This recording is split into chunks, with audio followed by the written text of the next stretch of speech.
دوسری بات یہ ہے کہ اللہ تعالیٰ نے اسی طرح انسانوں کو آزمایا ہے کہ کون اس کی کتاب کو مانتا ہے اور کون نہیں مانتا ہے۔ اللہ کی کتاب کہتی ہے اِنَّکَ لَا تُسْمِعُ الْمَوْتَىٰ، اے نبی تو مردوں کو نہیں سنا سکتا۔ کیوں نہیں سنا سکتے؟ یعنی مردے سنتے نہیں، اس لیے نہیں سنا سکتے آپ ان کو۔ وَمَا أَنْتَ بِمُسْمِعِ مَنْ فِي الْقُبُورِ، جو قبروں میں چلے جائیں وہ پھر نہیں سنتے۔ تو یہ قبروں سے یہاں مراد جو اوپر برزخ میں چلے جائیں۔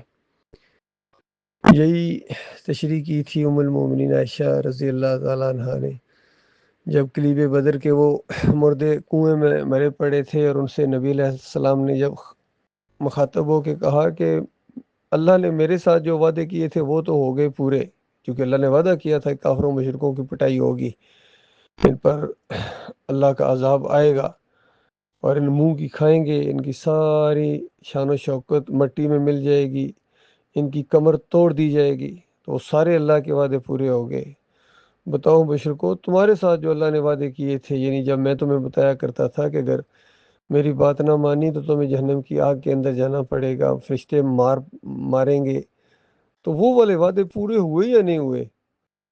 تو عمر رضی اللہ تعالیٰ نے کہا کہ اے اللہ کے رسول، ان جسموں سے کب خطاب کیا جاتا ہے، یعنی بات کی جاتی ہے جن میں روح ہی نہیں ہے، کیونکہ سب کا یہ عقیدہ بنا دیا گیا تھا کہ موت کے وقت روح نکلتی ہے، روح نکل جاتی ہے۔ جب روح ہی نہیں ہے پھر یہ کہ ان سے بات چیت کرنے کا فائدہ کیا؟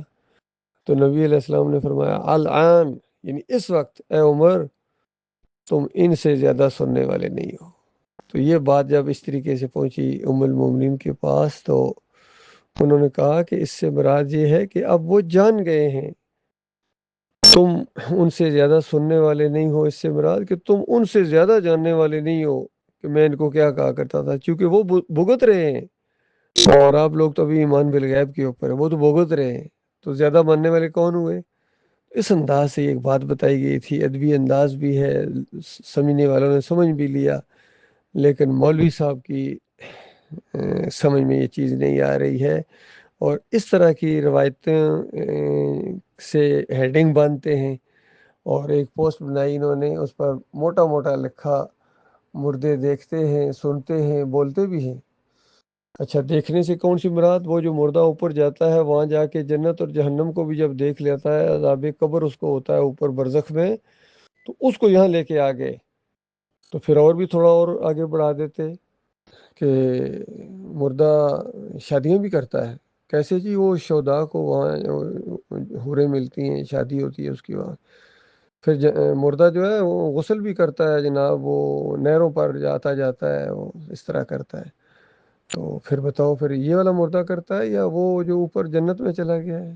وہ تو عرش الہی کے نیچے قندیلیں ہیں، بڑے بڑے محلات ہیں، ان کے اندر رہتا ہے۔ تو بتاؤ، عرش الہی پھر قبر میں آ گیا ہے؟ اس طرح اس مولوی کی مت ماری گئی ہے۔ تو ایسی روایتوں سے جس کے دو معنی بھی ہو سکتے تھے، اس نے وہ معنی لیا ہے جو قرآن کا انکار لازم آتا ہے اس سے، اور وہ معنی اس نے نہیں لیا ہے قادیانیوں کی طرح، جس طرح خاتم النبیین سے انہوں نے وہ معنی لیا کہ وہ جی سٹیمپ لگانے والے ہیں، یعنی نبی علیہ السلام نبیوں کی سٹیمپ لگایا کرتے تھے، وہ نبی جو بنتا تھا تو وہ گویا نبی علیہ السلام سٹیمپ لگاتے تھے، تو مرزا غلام محمد قادیانی پر بھی لگا دی ان کے کہنے کے مطابق۔ ایسا انہوں نے قرآن کا انکار کیا ہے۔ حالانکہ ختم النبیین، یعنی نبی اختتام معاملہ ہو گیا، آخری ہیں، ختم ہو گیا نبیوں کا سلسلہ، سادہ مطلب تھا، پھر حدیثوں میں تشریح آئی، پھر عملی طور پر صحابہ نے اس کو مانا، لیکن مولوی صاحب ماننے والے نہیں ہیں بھائی۔ مولوی صاحب کہتے ہیں مردے تو سنتے بھی ہیں، ظاہری بات ہے، جب وہاں اوپر پہنچے اب خوب سن رہے ہیں، دنیا میں نہیں سنتے تھے۔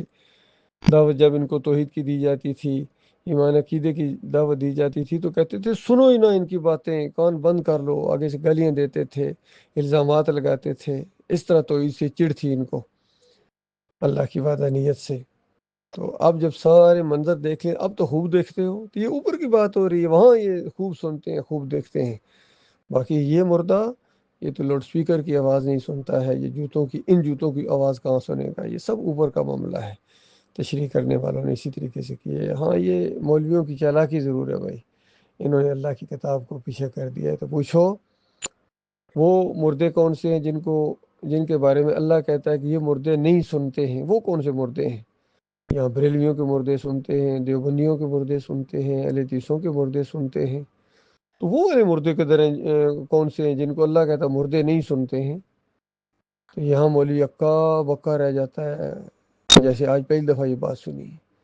اس طرح انہوں نے فراڈ کیا امت مسلمہ کے ساتھ۔ باقی اللہ نے انتقام بھی پھر ایسے ہی لیا ہے اپنے بندے کے ذریعے۔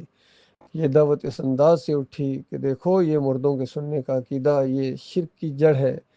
یہ احمد بن حنبل کے ذریعے، ابن تیمیہ کے ذریعے، ابن قیم کے ذریعے، ابن حجر عسقلانی کے ذریعے، اور پھر یہ اعلیٰ حضرت اور ابو الاعلیٰ کے ذریعے، یہ سارے انہی مردوں کی طرف اشارہ کر کے توصیف الرحمن راشدی ہوں یا علی انجینئر ہوں، وہ بھی اسی قبر کی طرف اشارہ کرتے ہیں۔ اور جو کہے کہ ان قبروں کے اندر نہیں سنتے ہیں، یہ بے جان لاشیں ہیں، مرے ہوئے تو مانو، تو اس کے بعد کہتے ہیں یہ حدیث نہیں مانتے ہیں، اندازہ لگائیے۔ دیکھا ہے ہر ایک اسی طریقے سے۔ محمد حنیف کہتے تھے یہ یوسف علیہ السلام کو سجدہ نہیں مانتے، یہ قرآن کے انکاری ہیں۔ معراج الدین کہتے ہیں کہ ویڈیو کے ذریعے یہ جو تم توحید پھیلا رہے ہو، تم حدیث کو نہیں مانتے ہو، گویا حدیث میں آیا ہو کہ ویڈیو بنانا جائز نہیں ہے۔ یہ اس طرح دھوکہ دیتے ہیں لوگوں کو فراڈ۔ یہ ان کا سارا فراڈ اللہ کے ہاں بالکل اس کا پردہ چاک ہو جائے گا۔ اصل میں ان کے اندر کہیں نہ کہیں بیماری ہے۔ فی قلوبہم مرض فزادہم اللہ مرضا۔ وہ جو توحید سے ایک چڑ تھی ان کو، وہ باہر آ گئی ہے۔ اصل میں یہ پرابلم ان کے اندر ہے۔ باقی قیامت کے دن اللہ تعالیٰ فیصلہ کر دے گا۔ اللہ تعالیٰ بڑا زبردست فیصلہ کرنے والا ہے، بڑا غیور رب ہے، یقین کیجئے وہ غیرتی رب ہے، کیونکہ پوری کائنات اس نے توحید کے لیے بنائی ہے، ایمان کے لیے بنائی ہے۔ وما خلقت الجن والانس الا لیعبدون، الا لیعبدون بالکل بند کر دیا، اس کے علاوہ کوئی مقصد نہیں ہے اس کائنات کے بنانے کا۔ پوری کائنات بنائی گئی ہے اور پھر انسانوں اور جنوں کو خالص اللہ نے اپنی فرما برداری کے لیے۔